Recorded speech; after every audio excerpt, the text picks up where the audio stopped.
El día de hoy vamos a estudiar Santiago capítulo 5, que era el último capítulo de este libro que estamos estudiando para finalizarlo. Pues vamos a dar comienzo. Santiago capítulo 5, versículo 1 dice: Vamos ahora, ricos, llorad y aullad por las miserias que os vendrán. Qué fuerte. Los verbos llorad y aullad. Y esto va específicamente dirigido a los ricos. Y si seguimos leyendo los versículos, vamos a darnos cuenta que específicamente este mensaje va para los que han acumulado riquezas en los tiempos finales, en los tiempos postreros. El Señor Jesús dijo que nuestras bolsas no se hagan viejas. El Señor Jesús enseñó que no nos hagamos tesoros en la tierra. Vended lo que poseéis y dad limosna, dijo el Señor Jesús. Pero en tiempos finales hay personas que se han dedicado a atesorar riquezas y bienes materiales. La avaricia ha hecho nido en sus corazones y ellos ciertamente no han procurado obedecer las palabras del Señor Jesús de hacer riquezas en los cielos. Y estos ricos que han atesorado bienes para los tiempos postreros, Santiago ve por profecía que en el futuro llorarán y aullarán por las miserias que les vendrían. Ciertamente la avaricia puede hacer que no entraras al reino de los cielos. La Biblia sí dice directamente, explícitamente y puntualmente que los avaros no heredarán el reino de Dios. Cuando tú tienes bienes materiales y ves de este mundo y ves a tu hermano tener necesidad y no hay compasión, bondad, misericordia en tu corazón para ayudarle a tu prójimo, y tienes bienes materiales de sobra, tus necesidades básicas ya son suplidas y aún así te sobra y no ayudas al prójimo, es porque no tienes amor. Igual que la historia de Lázaro y el rico. Entonces estos ricos que atesoraron riquezas para el tiempo del fin, que realmente vemos hoy en día como el sueldo mínimo en muchos países es realmente muy pequeño, no alcanza casi para nada, y vemos los súper ricos que cada vez acumulan más y más riquezas, cantidades de dinero impresionantes. Estos ricos van a llorar y aullar por las miserias que les vendrán. ¿De qué te sirve acumular riquezas si el Señor Jesús ya va a regresar y el anticristo ya va a tomar control del mundo y va a ser el mundo entero prácticamente un estado comunista global? Va a ser una dictadura total el mundo. ¿De qué te sirve si ya llega el fin? Mejor usemos nuestros bienes materiales para ayudar al prójimo, para hacer avanzar el reino de Dios, para hacer que nuestro dinero sea una herramienta con la cual el dolor del prójimo pueda ser consolado, sus necesidades suplidas, etc. Entonces estos ricos van a llorar y aullar. Ciertamente Santiago vio un suceso profético de tiempos finales, donde la Biblia dice que el oro y la plata no valdrán, arrojarán el oro a las calles. Ahora recordemos que en el tiempo del fin, cuando se instaure la marca de la bestia en la frente o en la mano, todo el comercio será digital. El dinero de papel no valdrá absolutamente nada. De hecho, Ezequiel vio esa profecía, que los hombres arrojarán el dinero a las calles sin valor. Verso 2. Vuestras riquezas están podridas y vuestras ropas están comidas de polilla. No poner nuestra mirada en lo terrenal, sino en lo celestial. Poner nuestra mirada en las cosas de arriba, donde está Cristo sentado a la diestra del Padre. Vuestro oro y plata están enmohecidos, y su moho testificará contra vosotros y devorará del todo vuestras carnes como fuego. Está mostrando el destino final de los avaros, el lago de fuego y azufre. Ciertamente el infierno es un destino en la primera muerte para el que se entrega a la avaricia, y posteriormente el lago de fuego. Así como la mentira, la fornicación, la idolatría, la homosexualidad, el alcoholismo, la drogadicción, el ateísmo son caminos que llevan al infierno, también la avaricia lo es.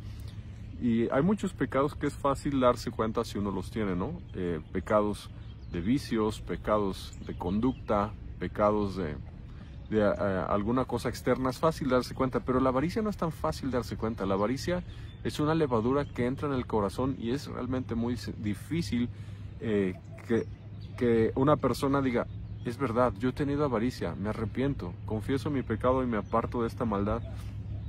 Y estos bienes materiales acumulados en los ricos que Santiago vio, él también vio que sus riquezas darían testimonio contra ellos en el juicio final. Dice, su oro y su plata enmohecidos y su moho testificará contra ustedes y devorará del todo vuestras carnes como fuego.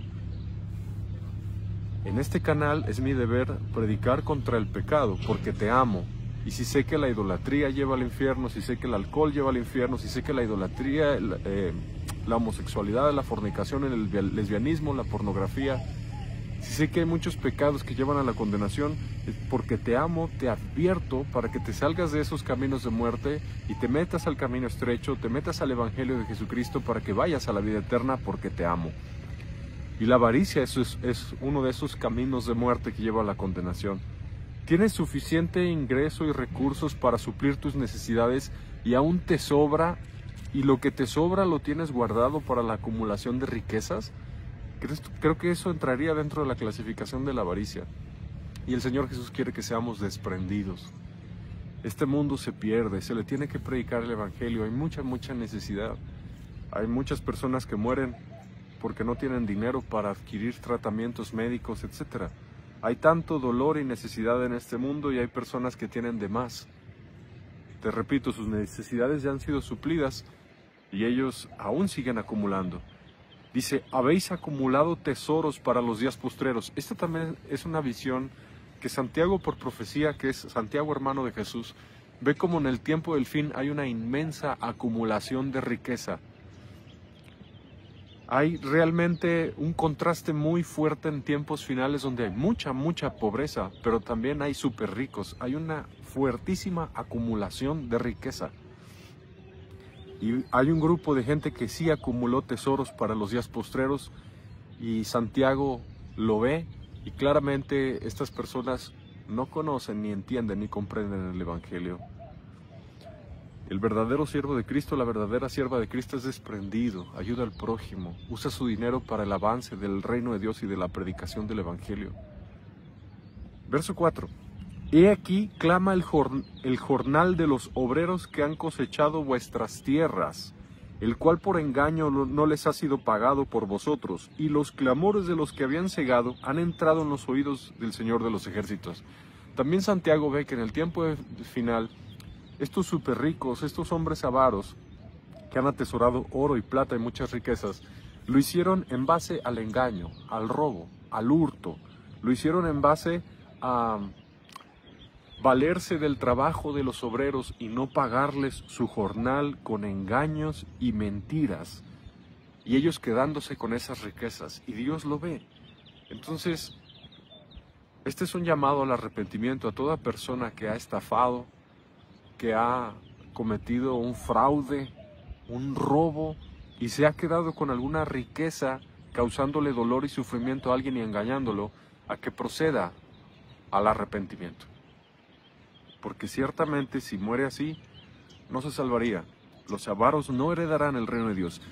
Y los jornaleros, los obreros, que fueron estafados por los ricos, clamaron a Dios, y este clamor de los jornaleros y obreros estafados entraron en los oídos del Señor de los ejércitos. Y Dios se ha dado cuenta cómo muchos súper ricos, muchos empresarios, incluso políticos, le han robado a los obreros, a los jornaleros, le han robado, le han estafado, les han quitado parte de su sueldo con mentiras. Y esto ha entrado a oídos del Señor de los ejércitos. Habéis vivido en deleites en la tierra y sido disolutos.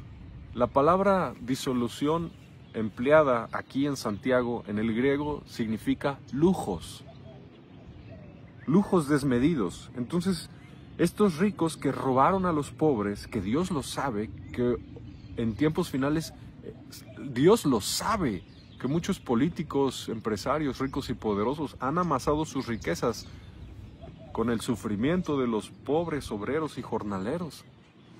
Dios lo sabe, y ellos vivieron en deleites y fueron disolutos en lujos desmedidos, y Dios lo sabe. Y esta es una característica también de tiempos finales poco predicada: ricos robándole a los pobres. Lo vemos en nuestras naciones. Muchas veces los políticos de la tierra, los que administran el erario público, tienen dinero suficiente para servicios públicos, para servicios de salud, para darle un buen servicio de salud a todo ciudadano de cierta nación, pero no lo hacen porque se lo quedan ellos para atesorar sus riquezas, y viven en lujos, y al pueblo le roban. Esto es parte del tiempo del fin, pero a los que lo hacen, Santiago les predica fuertemente y les dice que ellos van rumbo a la condenación, deben arrepentirse. ¿De qué les sirve una corta vida de lujos desmedidos y riquezas y pasar toda la eternidad en el fuego eterno? ¿De qué les sirve? Creo que es una muy mala inversión. Vivir en lujos a costa de fraude y robo a los pobres, y después de morir, se les salga el alma y el espíritu y vayan a las prisiones de fuego eternas. Fuego, tinieblas, gusanos, tormentos, llorar y crujir de dientes. Creo que eso es una necedad, insensatez, camino de error y una locura. Habéis vivido en deleite sobre la tierra y sido disolutos. Habéis engordado vuestros corazones como en el día de matanza. Tenemos que ser entendidos en cómo el Padre Celestial quiere que vivamos, en todo el sentido de la palabra. En el área económica, en el área de nuestra boca, de nuestros oídos, de nuestros ojos, de nuestro testimonio, de nuestro comportamiento. Dios quiere que andemos en frutos de justicia, que son por medio de Jesucristo, frutos del Espíritu Santo, en amor, en santidad, siendo austeros, no en lujos desmedidos, siendo moderados, sobrios, santos. Es el tiempo del fin, no es tiempo para ser ignorantes de la voluntad del Padre para nuestra vida personal. Tenemos que considerar, estoy haciendo la voluntad del Padre, Jesús ya va a regresar, ya va a sonar la trompeta, ya va a ser el arrebatamiento de la iglesia. Y si no te estás sujetando a la voluntad del Padre, te van a dejar a la tribulación. ¿Y de qué te sirve tu dinero? ¿De qué te sirve tus riquezas, tus lujos? ¿De qué te sirve tu pecado al que te aferras? De nada, te quedarías a la tribulación. Sería una necedad. Jesús dijo: el que quiera salvar su vida la perderá, pero el que la pierda por causa de mí, del evangelio, la hallará. Reprendo todo diablo fuera de aquí en el nombre de Jesús. ¿Comprendes esto? Ir a la cruz, morir con Cristo en la cruz, ser entendido de la voluntad del Padre. Reprendo todo demonio, los ato, los echo fuera de aquí en el nombre de Jesús. La sangre de Jesús tiene poder. Dice la Escritura: habéis vivido en deleite sobre la tierra y sido disolutos, lujos desmedidos, esos disolutos. Habéis engordado vuestros corazones como en el día de matanza. ¿Por qué en el día de matanza? Porque viene la tribulación, y ellos engordaron sus corazones para entrar así a la tribulación. ¿No es ese el regaño que Jesús le hace a la iglesia de la Odisea, la última? Cuando Jesús dice: aquí yo soy el amén, el testigo fiel. Amén, cumplimiento, testigo fiel, porque la Odisea, apóstata, torcida, tibia, mundana, carnal, rica. La última iglesia, la radiografía del cristianismo moderno antes de que Jesús regrese, del último tipo de cristianismo, es la iglesia de la Odisea, es la radiografía, la foto de Dios al cristianismo final.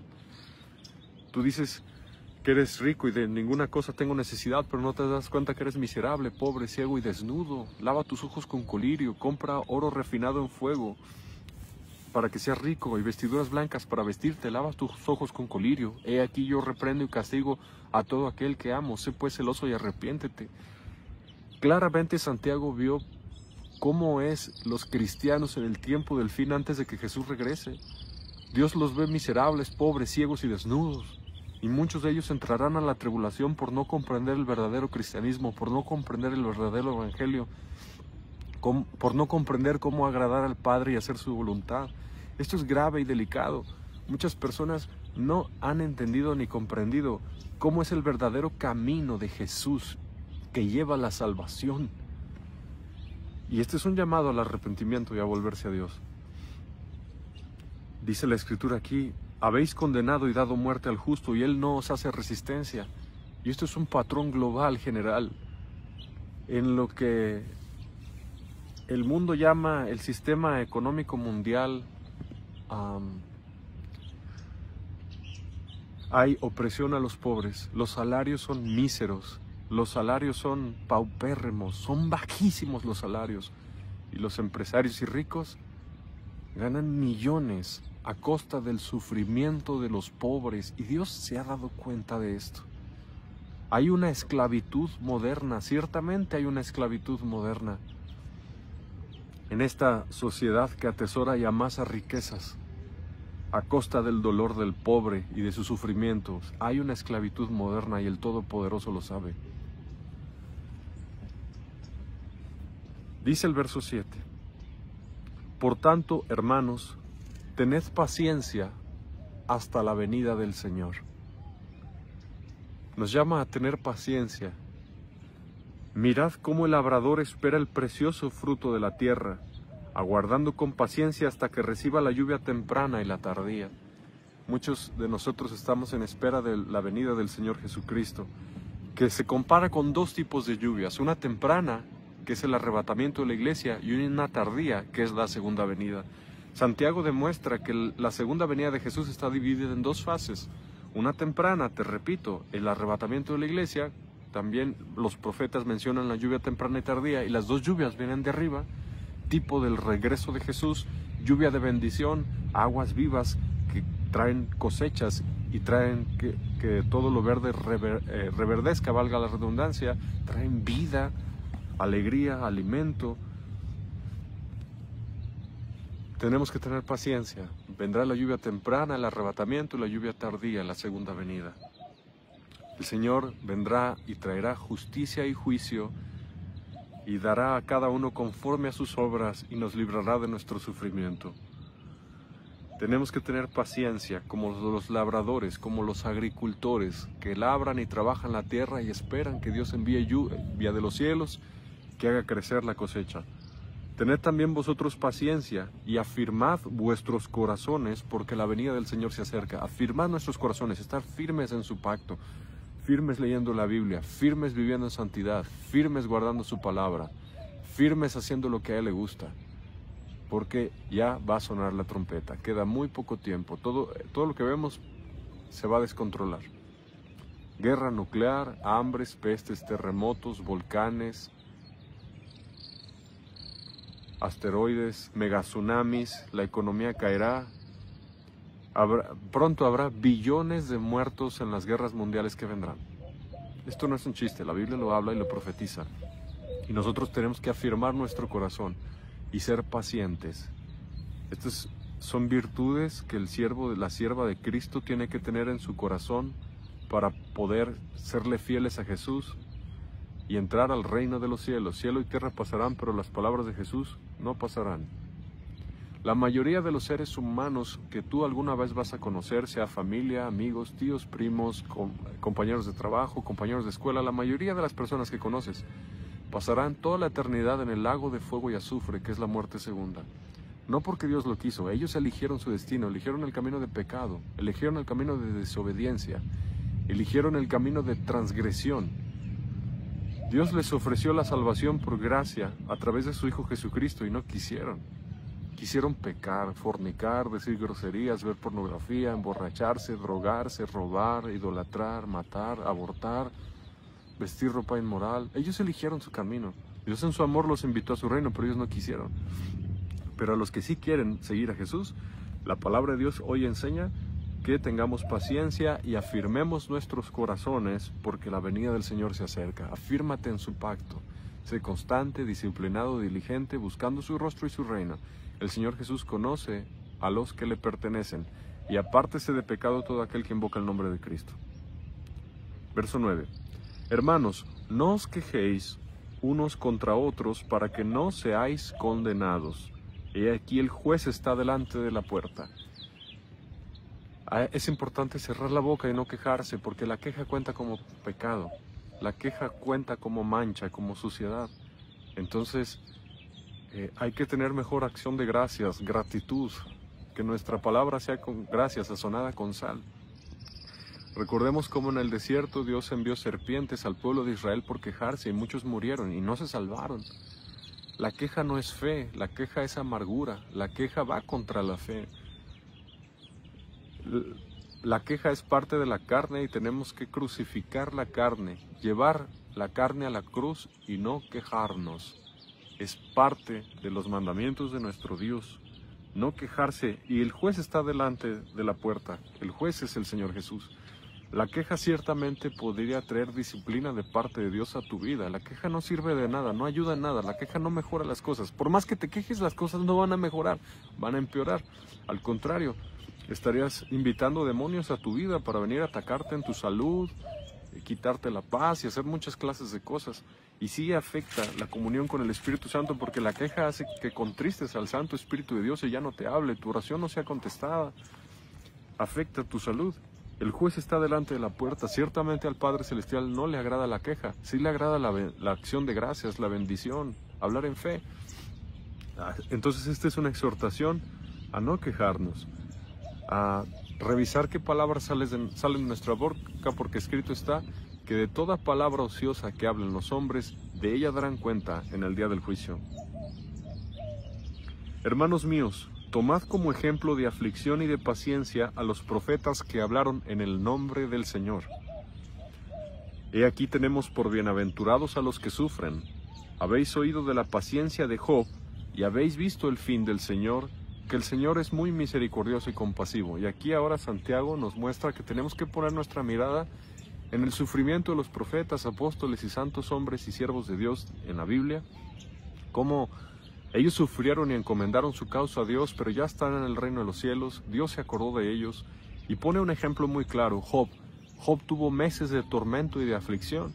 Toda su carne, completamente toda su carne, desde la punta de los pies a la punta de la cabeza, se llenó de llagas. Job era una llaga caminante. Murieron sus hijos, perdió todas sus riquezas y sus bienes materiales.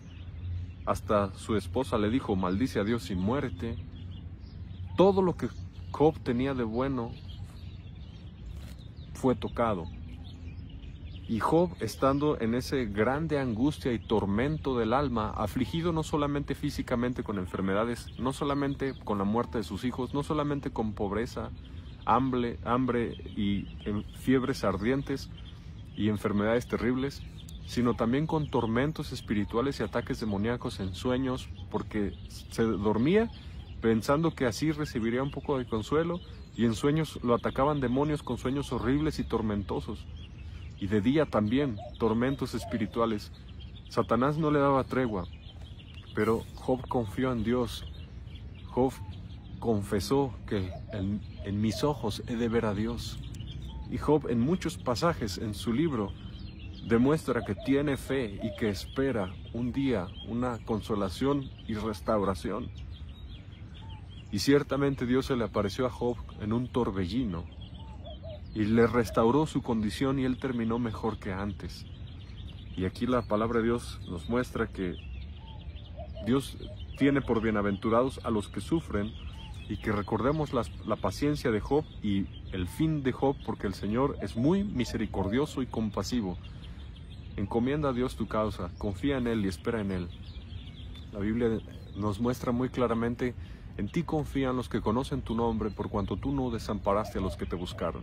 A veces la espera es larga, como Job, pero ciertamente el Dios viviente responde. Ciertamente el Dios viviente responde. Encomienda a Él tu camino. Quizás estás sufriendo con cuestiones económicas, familiares, de salud, espirituales. Confía en Él y está dispuesto a esperar por largos periodos de tiempo hasta que el Todopoderoso te conteste. Verso 12. Pero sobre todo, hermanos míos, no juréis. Jesús dijo: no juréis en ninguna manera, ni por el cielo, ni por la tierra, ni por ningún otro juramento, sino que vuestro sí sea sí y vuestro no sea no, para que no caigáis en condenación. Y Jesús enseñó que no debemos de jurar. Tu sí es sí, tu no es no. Entonces, no hablar de más. Repito el pasaje: porque de toda palabra ociosa que hablen los hombres, de ella darán cuenta en el día del juicio, porque por tus palabras serás justificado y por tus palabras serán condenados. Uno de los mandamientos del Señor Jesús es no jurar, y hay personas que sí juran desobedeciendo a Jesús. Verso 13. ¿Está alguno entre vosotros afligido? Haga oración. ¿Está alguno alegre? Cante alabanzas. Cuando hay alguna aflicción en tu corazón por un hijo, por el esposo, por la economía, por tu salud, por alguna situación, y tú doblas rodillas y te postras en el piso a clamar al Padre Celestial y encomiendas a Él tu causa, ciertamente el gozo del Señor, que es nuestra fortaleza, podrá ser derramado desde lo alto sobre tu corazón por el Espíritu de Dios, y tú podrás andar en las alturas. Hay victoria en los varones y mujeres de oración. De rodillas se ganan las batallas. Satanás dispara dardos encendidos del maligno que intentan afligirnos constantemente, y también hay situaciones dolorosas en la vida. Y aquí nos da un arma poderosa de guerra, la oración. Y también, cuando estamos alegres, cantar alabanzas. ¿Lo haces? ¿Está alguno enfermo entre vosotros? Ahora nos habla de las instrucciones de qué se hace, qué hacen los discípulos de Jesús cuando hay enfermedad. Llame a los ancianos de la iglesia, presbíteros. Ciertamente, en la iglesia bíblica no solamente hay pastor, también hay presbíteros, hay diáconos, diaconisas. Después estaré hablando de la estructura bíblica neotestamentaria de los cargos en la iglesia: obispo, que es pastor; presbítero, que es ancianos. Y los ancianos ayudan al pastor y a ellos se les impone manos en el nombre de Jesús. Pablo lo hacía. Pablo constituyó ancianos en las iglesias que fundaba, como en Éfeso. Y estos ancianos de buen testimonio, santos, llenos del Espíritu de Dios, obviamente tienen el bautismo de Espíritu Santo y fuego. Ellos son llamados, oran por el enfermo, ungiéndole con aceite en el nombre del Señor, aceite de oliva. Y en el nombre de Jesús, como el Señor Jesús dijo, pondrán manos sobre los enfermos y sanarán. Así lo hacen. Y la oración de fe salvará al enfermo. Estos ancianos oran con fe al Padre Celestial en el nombre de Jesús. Y aquí dice salvará, no solamente dice sanará, dice salvará, porque hay muchas enfermedades que son por causa de pecado. No todas las enfermedades son por causa de pecado, pero sí muchas lo son. La oración de fe salvará al enfermo y el Señor lo levantará. No importa qué clase de enfermedad sea, cáncer, alguna enfermedad terminal, no importa que esté ya en cuidados paliativos. Para Dios es igual sanar un dolor de cabeza que sanar un cáncer. No es difícil para Dios sanar. La oración de fe salvará al enfermo y el Señor lo levantará. Y si hubiere cometido pecados, le serán perdonados. ¿Te das cuenta cómo la Escritura menciona que sí, a veces la enfermedad viene por causa del pecado? Y aquí lo menciona: si hubiere cometido pecados, le serán perdonados. Entonces, no todas las enfermedades son por pecado, algunas son para gloria de Dios, pero sí muchas lo son. Por ejemplo, cuando había un ciego que Jesús sanó, los discípulos de Jesús le preguntaron: ¿quién pecó, este o sus padres, para que haya nacido ciego? Y Jesús dijo: ni este ni sus padres, sino que para que las obras de Dios se manifiesten en él. En cambio, un paralítico que estaba en el estanque, que esperaba el movimiento del agua, que un ángel descendía de tiempo en tiempo y movía el agua, y el primero que descendiese el agua quedaba sano, y tenía como entre 37 y 38 años de paralítico. Cuando Jesús lo sanó, le dijo: vete y no peques más para que no te venga alguna cosa peor. Entonces sí hay enfermedades que vienen por causa del pecado. Por ejemplo, hay tipos de cáncer que pueden venir por rencor, por no perdonar.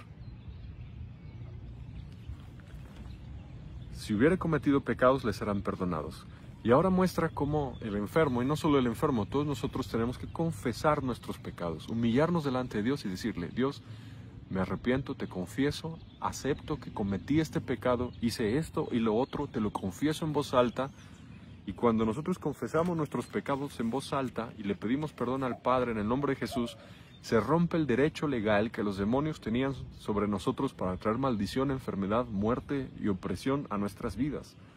Confesaos vuestras ofensas unos a otros y orad unos por otros para que seáis sanados. También es bíblico ir con un hermano, una hermana, maduro, madura, santo, santa, llena del Espíritu de Dios, y decirle: te confieso en el nombre de Jesús que yo pequé. Te lo confieso, porque la Biblia dice: confesaos vuestras ofensas unos a otros. Tienes que abrir los ojos y ver a quién le confiesas, ¿verdad? Para que no lleve tu secreto a otra persona y lastime y dañe tu corazón. Tiene que ser una persona prudente, sabia, sensata, madura, de amor, para que no divulgue tu secreto y te lastime. Eso cae en el pecado de murmuración. Y también Dios castigó al pueblo de Israel en el desierto cuando murmuraron contra Moisés y Aarón.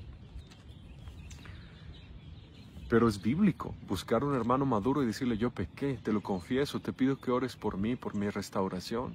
¿Por qué? Porque somos cuerpo de Cristo, nos amamos los miembros los unos de los otros. Prácticamente somos la misma persona, tú eres yo y yo soy tú, porque somos el mismo cuerpo en Cristo. Y si a ti te pasó algo, a mí me duele, me lastima, porque soy el mismo cuerpo. Si duele el estómago, todo el cuerpo está irritado porque le duele el estómago. Si le duele la cabeza, todo el cuerpo está irritado porque le duele la cabeza. Si le duele un pie, un brazo, a todo el cuerpo sufre.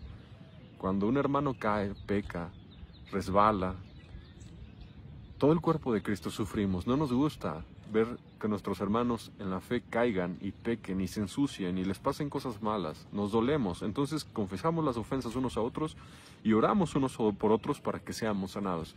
Con mucho gusto, hermano. Gracias por contarme lo que te pasó. No le diré a nadie. Vamos a confesarle a Dios este pecado y vamos a orar juntos, y voy a orar por ti, por tu restauración. Padre Celestial, te confesamos este pecado que mi hermano acaba de venir a decirme. Estamos obedeciendo la palabra, Santiago capítulo 5, verso 16, confesaos sus ofensas unos a otros. Te pedimos que le perdones, que le laves con tu sangre preciosa, que le sanes y le restaures en el nombre de Jesús. Eso hace el cuerpo de Cristo. Levanta al caído. Orad unos por otros para que seáis sanados. La oración eficaz. Hay oraciones que no son eficaces, hay oraciones que sí son eficaces. La oración eficaz del justo puede mucho.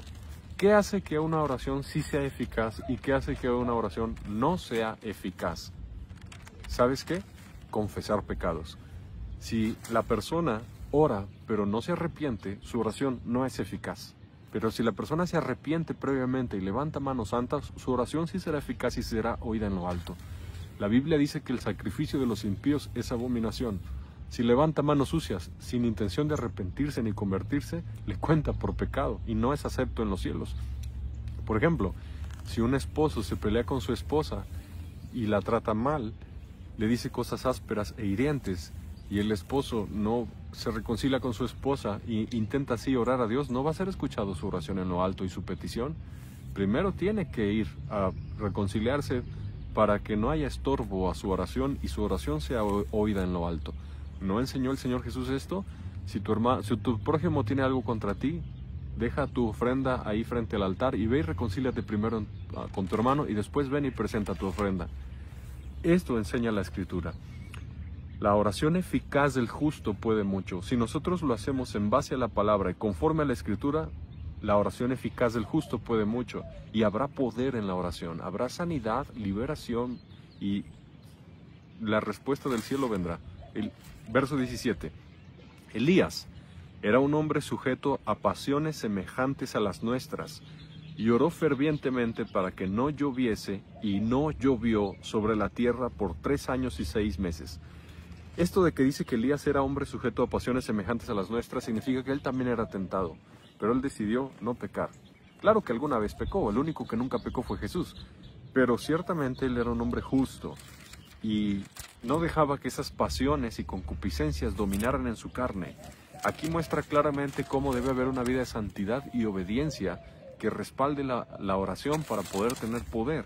Sí, cerrar puertas y vivir en santidad y en justicia, y si pecamos, confesar nuestro pecado rápido, invocar la sangre de Jesús para andar en limpieza. Y este Elías, que era sujeto a pasiones semejantes a las nuestras, muestra que era como nosotros, no era diferente de nosotros, era como nosotros. Dice, oró fervientemente para que no lloviese, y no llovió sobre la tierra por 3 años y 6 meses. Aquí vemos claramente que el justo tiene poder en la oración. Y Elías, ¿por qué oró para que no lloviera? Si no llover es malo. Porque la tierra eran idólatras, le daban culto a un dios falso llamado Baal y a otras diosas falsas. Y oró que no lloviese porque Elías estaba predicando volverse al Dios vivo, arrepentirse y convertirse. Entonces era parte del castigo, porque Elías dijo, no lloverá sino por mi palabra, con el fin de llevarlos al arrepentimiento y a volverse al Dios de Israel, el Dios de Abraham, de Isaac y de Jacob, Yahvé de los ejércitos. Hay poder en la oración. La oración del justo es poderosa y eficaz, pero respalda tu oración con manos limpias, manos santas, una conducta intachable, buen testimonio, buen carácter, una boca que hable con palabras de gracia sazonadas con sal, de bendición, no de maldición. Tú puedes anular tu propia oración con una vida desordenada, una vida en pecado, una vida que no se sujeta al Evangelio. Puedes anular tu propia oración y perder poder. Y otra vez oró y el cielo dio lluvia y la tierra produjo su fruto. Entonces hay varias características de la oración: manos santas, perseverancia, fe, constancia. Y ciertamente podemos orar cosas que son muy impresionantes, como no llover y después sí llover. Hermanos, si alguno de entre vosotros se ha extraviado de la verdad y alguno le hace volver, sepa que el que haga volver al pecador del error de su camino, salvará de la muerte un alma y cubrirá multitud de pecados. Esta es evidencia de que la salvación sí se puede perder. Porque dice, si alguno de entre vosotros, o sea, de los cristianos, porque el mensaje de Santiago va dirigido a cristianos, se ha extraviado de la verdad, o sea, ya estaba caminando en la verdad, caminó en Cristo, era nacido de nuevo del agua y del Espíritu, tenía el Espíritu Santo, se extravió de la verdad, alguna vez, en alguna etapa en su vida, estuvo en la verdad y se salió, y alguno le hace volver, lo trae de nuevo al arrepentimiento, lo trae de nuevo a la obediencia al Evangelio de Jesús, a las palabras de Jesús, la salvación sí se puede perder. Sepa que el que haga volver al pecador del error de su camino, salvará de la muerte un alma y cubrirá multitud de pecados. Salvará del infierno y cubrirá multitud de pecados, porque esa persona se volvió al pecado y la hizo volver a la salvación y a la vida eterna. Mis hermanos, es voluntad del Padre que nosotros vayamos y busquemos a esos cristianos caídos y los hagamos volver a Jesucristo para que no se pierdan, cumpliendo Santiago capítulo 5, versos 19 y 20. Sí se puede perder la salvación. La Biblia lo menciona en muchas partes y Jesús fue muy claro, conciso y puntual cuando mostró que la salvación sí se puede perder. Hay términos, por ejemplo, caer de la gracia, desligarse de Cristo, en Gálatas, o en Hebreos. Nosotros no somos de los que retrocedemos para perdición, se puede retroceder para perdición, sino los que retenemos fe para salvación del alma. Jesús dijo, el que venciere será vestido de vestiduras blancas, y no borraré su nombre del libro de la vida. Cuando Jesús menciona esto en Apocalipsis, no borraré su nombre del libro de la vida, abriendo la posibilidad de que sí puede ser borrado, es una evidencia grande que la salvación sí se puede perder. Y hay tantas evidencias. Jesús dijo, por ejemplo, en Juan capítulo 15, versículo 6, dice lo siguiente: el que en mí no permanece, permanecer es que alguna vez estuvo, será echado fuera como pámpano, y se secará, y los recogen, y los echan en el fuego, y arden. Y dice, todo pámpano que en mí no lleva fruto, lo quitará. Entonces, claramente la salvación sí se puede perder, y Jesús lo dejó muy claro en la parábola de las 10 vírgenes. Las 10 tenían aceite alguna vez en su lámpara encendida alguna vez, eso es tipo de tener al Espíritu Santo alguna vez. Eran vírgenes, esperaban al amado, pero no tenían aceite. Y cuando Jesús regresó, ellas no entraron al reino de los cielos, las 5 insensatas. Cuando revisamos la Escritura vemos claramente que la salvación sí se puede perder. Pero aquí en este último capítulo de Santiago 5, en el último versículo, nos muestra que podemos hacer volver las almas a Él, al pecador del error de su camino, a los que alguna vez estuvieron en la verdad y se extraviaron, los podemos hacer volver a Él. Salvará de la muerte un alma y cubrirá multitud de pecados. Y estamos haciendo precisamente esto cuando predico el Evangelio en este programa, en este canal. Hacer volver al pecador del error de su camino, salvar de la muerte un alma o muchas almas y cubrir multitud de pecados. Mis hermanos, tengan cuidado con la levadura moderna que te dice que salvo siempre salvo. Eso es una mentira del diablo. Eso son doctrinas de demonios. Tengan cuidado. El Señor Jesús enseñó muy claro, no todo el que me dice Señor, Señor, entrará al reino de los cielos, sino el que hace la voluntad de mi Padre que está en los cielos. Ciertamente dice Efesios capítulo 2, verso 8 y 9, somos salvos por gracia, por medio de la fe, no por obras para que nadie se gloríe. Eso es verdad. Nadie puede comprar el boleto al cielo haciendo obras buenas, nadie, es demasiado caro. Solamente Jesús lo pudo comprar por nosotros en la cruz, derramando su sangre preciosa, viviendo la vida perfecta que ni ustedes ni yo podemos vivir, y recibimos esta salvación por gracia, no la merecemos, a través de la fe, sí. Pero el problema es que las personas que profesan el calvinismo, salvo siempre salvo, no entienden la definición de fe, que está también en Santiago capítulo 2, que ya lo estudiamos, que nos muestra claramente la palabra de Dios cómo la fe sin obras es muerta. Y dice la palabra, ¿podrá tal fe salvarle?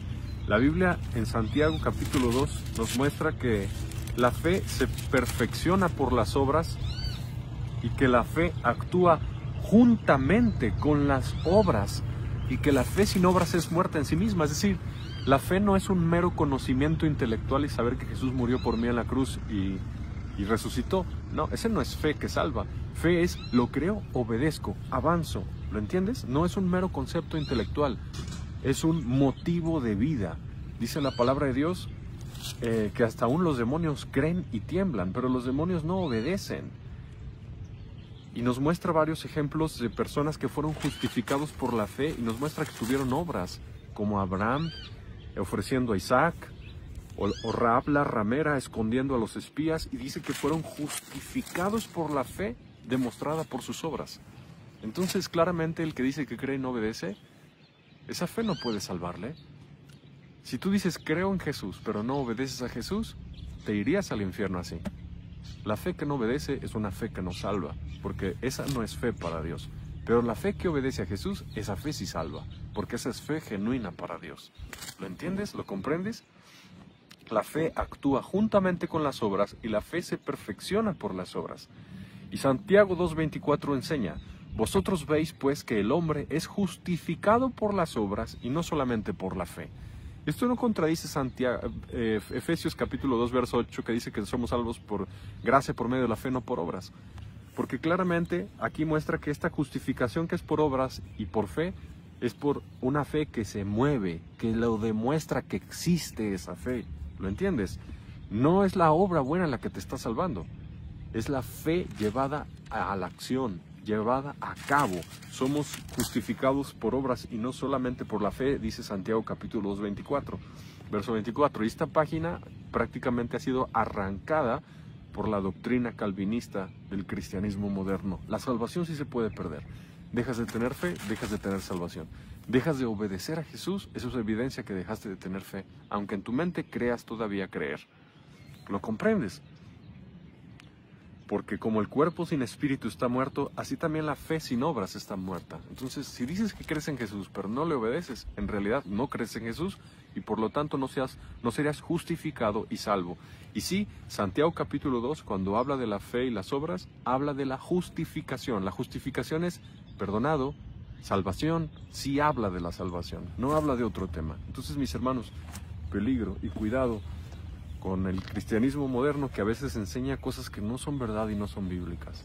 He terminado el estudio de Santiago capítulo 5 y de todo el libro de Santiago. Puedes consultar el estudio de diversos libros de la Biblia en las pestañas que tú puedes encontrar en el canal de YouTube. Los puedes encontrar por libros: Corintios, Romanos, Apocalipsis, Gálatas, Efesios, Filipenses, Colosenses, etc. Santiago, y te invito a estudiar con nosotros. Gloria al Señor Jesús.